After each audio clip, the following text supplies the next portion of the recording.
Forget the likes of newer Land Cruisers, Patrols, or really anything with a Raptor sticker stuck to it. If you want to have serious fun off-road and not constantly stress that every little scratch or dent is going to impact your four-wheel drive's resale value, get something solid, capable, and most importantly, cheap. Now, even though the prices of used off-roaders has skyrocketed of late, there are still some bargains to be had. Actually, so many so that this top 5 is part 1 of a 2-part series. And also, don't get us wrong, like dropping tens of thousands of dollars on the latest, greatest new Hilux or Wrangler or Jimny is great if you can afford it. But even then, we argue that buying some cheap, knocked around four-wheel drive and fixing it up or modifying it just simply makes more sense. Which brings us to our first contender. It is the XJ Jeep Cherokee.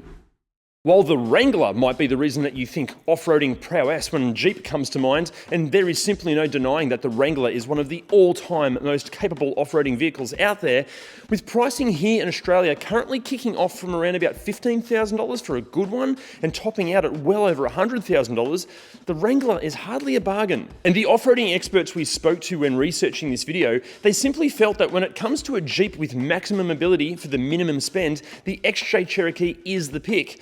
Although, and thanks to the Cherokee being built on a uniframe platform, many of the Jeep and hardcore four-wheel driving faithful often look down upon the Cherokee when compared to the Wrangler with its more off-roading renowned body-on-frame setup. But don't be disheartened, because the XJ still has some incredibly impressive off-roading capabilities. Throw in some all-terrain tyres and a quality lift kit, and these things can tackle even the most challenging of environments.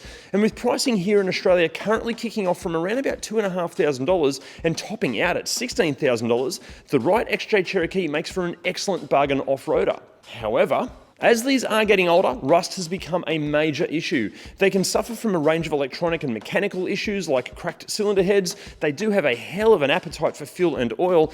And remember, we're talking a decades-old SUV here, so the list of potential issues is extensive. So you need to be incredibly careful when you're buying. Actually, if you are in the market for a bargain off-roader, make sure you check out our Ultimate 4x4 Buyer's Guide before you buy one. It'll take you through a load of critical things to check, and it could save you thousands of dollars. The link for that video is just up here. But up next is the first and second generation Suzuki Vitara, or Suzuki Sidekick, or Chevrolet or Geo Tracker.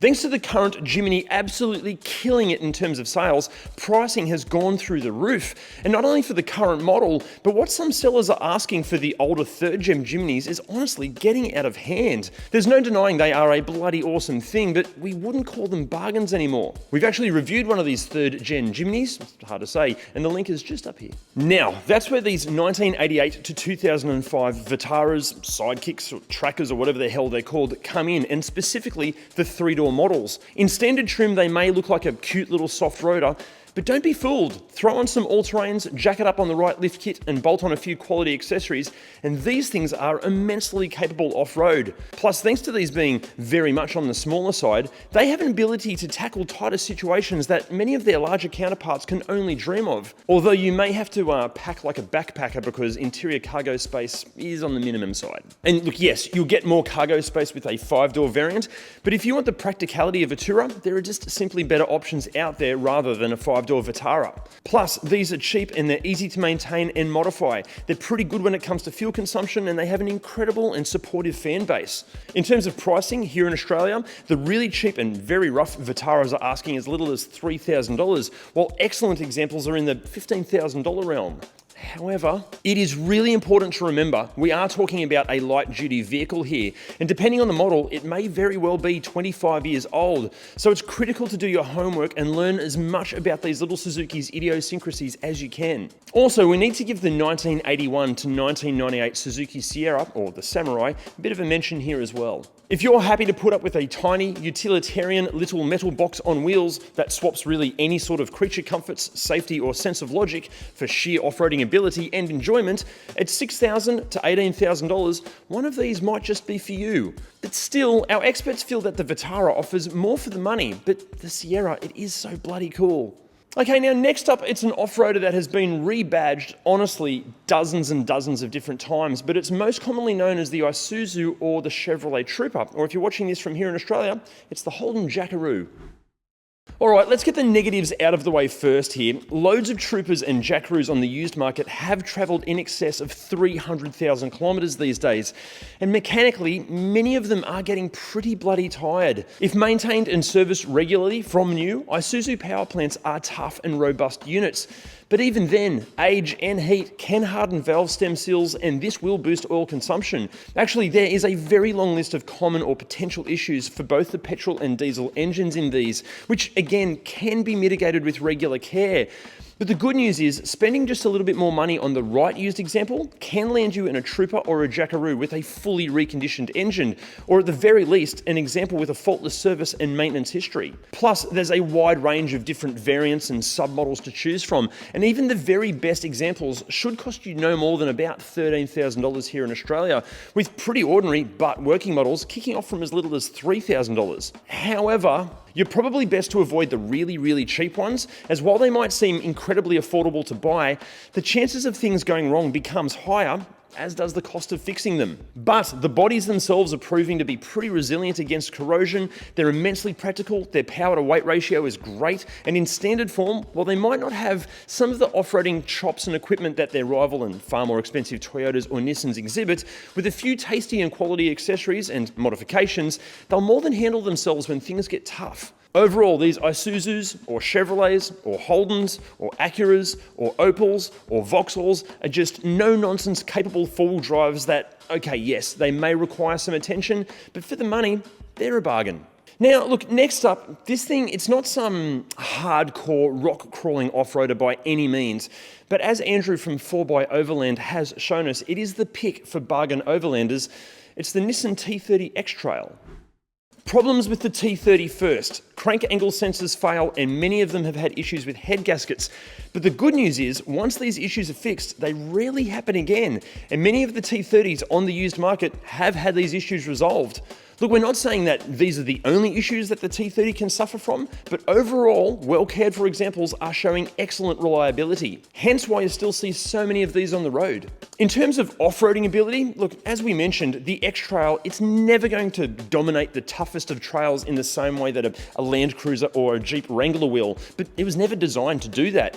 But with the right set of tyres and again some intelligent modifications, what these are capable of is very impressive, because unlike the majority of other SUVs in this class, budget and age, the X-Trail has selectable four-wheel drive. And yes, while some of the other alternatives at this price point and this age may dominate the X-Trail in one way or another, the T30 is arguably the jack-of-all-trades winner here, not exceeding at any one thing, just being very good at everything. And when you take into account that not only can you pick up a T30 X-Trail from as little as $3,000, with the very best examples asking around about $12,000, the running and maintenance costs should be about the best in its class as well. For more on the T30 as something of an adventure vehicle, we highly recommend checking out 4x Overland's Budget Overlander series. In those videos, Andrew covers off just about everything that you're going to need to know in terms of the X-Trail off-road. Now, before we get to the final contender, at least for part one of this two-part series, look, the only way that we can keep making these videos for you guys is with your support, and the easiest way to support us is simply by hitting the like, subscribe, and bell buttons down there. And if you're enjoying our content, share it with your mates. Maybe also jumping on ReDriven.com and buying some merch as well. Honestly, doing all of those things, it just helps us make more content for you guys. Now, we couldn't possibly have a bargain off-roaders list without including a ute or a pickup or a bakkie or whatever the hell you call it. And our pick for this week is the 1996 to 2006 MK Mitsubishi Triton.